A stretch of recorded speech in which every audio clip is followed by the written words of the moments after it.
اگر والدین راضی نہیں ہیں تو رب بھی راضی نہیں ہے۔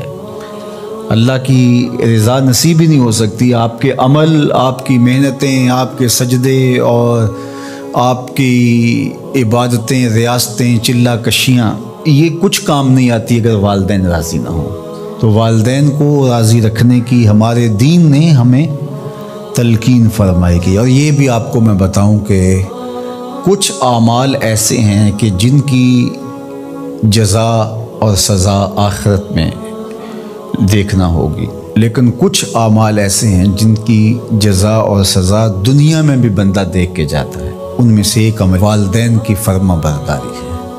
جو والدین کا فرما بردار ہو، آپ اس کی پگڑی کا کلس کبھی نیچا ہوتے نہیں دیکھیں گے۔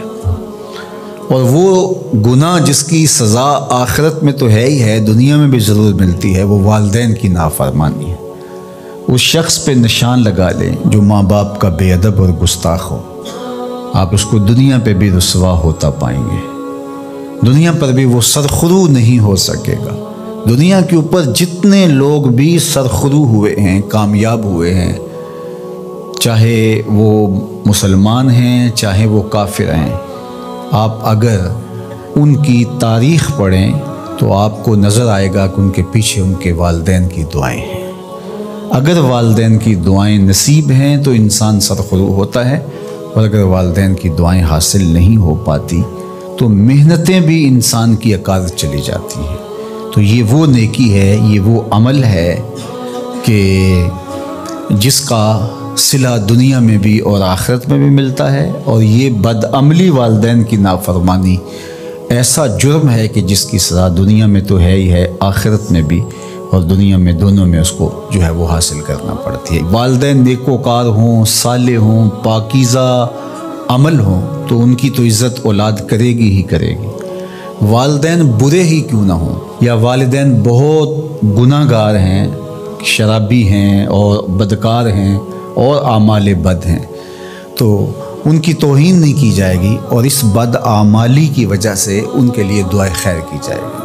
حتیٰ کہ والدین کافر بھی ہوں تو ان کا کفر اپنی جگہ پہ، لیکن اولاد ان کافر والدین کی بھی توہین نہیں کرے گی، ان کے ساتھ وہ حسن سلوک کرے گی والدین ہونے کے ناطے سے۔ اور نیکوکار ہوں، صالح ہوں تو پھر ان کے تو حقوق اور زیادہ عائد ہو جاتے ہیں۔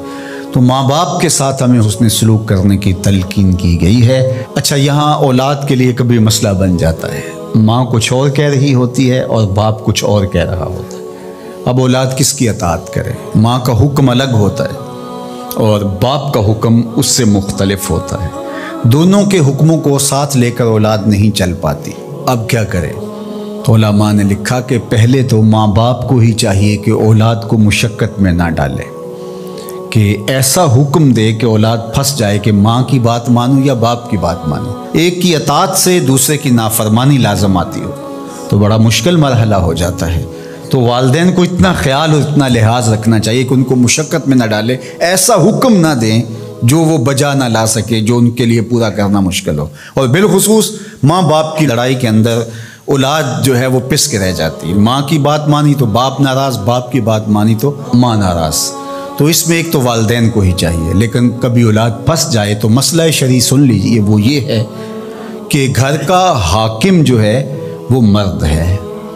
تو اگر ماں اور باپ دونوں کے احکام آپس میں ٹکرا رہے ہوں تو حکم مقدم ہوگا باپ کا۔ تو اولاد کے ذمے باپ کے حکم کو ماننا ضروری ہے، لیکن خدمت میں مقدم ہوگی ماں۔ جب باہر سے بچہ آتا ہے تو کھانے کے لیے یا کوئی چیز یا رات کو ٹانگیں دبانے بیٹھتا ہے تو خدمت میں مقدم ماں ہوگی، لیکن حکم کی تعمیل میں مقدم باپ ہوگا۔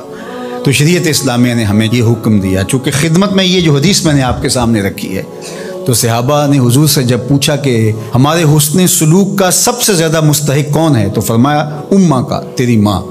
پھر کہا ثم من، پھر کون؟ تو پھر فرمایا اماں کا، تیری ماں۔ پھر تیسری مرتبہ پوچھا تو فرمایا تیری ماں، اور چوتھی مرتبہ فرمایا ابا کا، تیرا باپ۔ تو اس اعتبار سے خدمت میں ماں مقدم ہے، لیکن تعمیل حکم میں باپ مقدم ہے۔ تو باپ اور ماں یہ اللہ کی رحمتوں کے دو روپ ہیں۔ اللہ نے باپ کے سینے کے اندر بھی ایک اولاد کے لیے محبت کا جہاں آباد کیا ہے، اور ماں کی ممتا اور ماں کا پیار اور ماں کی الفت، یہ تو ایک کائنات ہی الگ ہے۔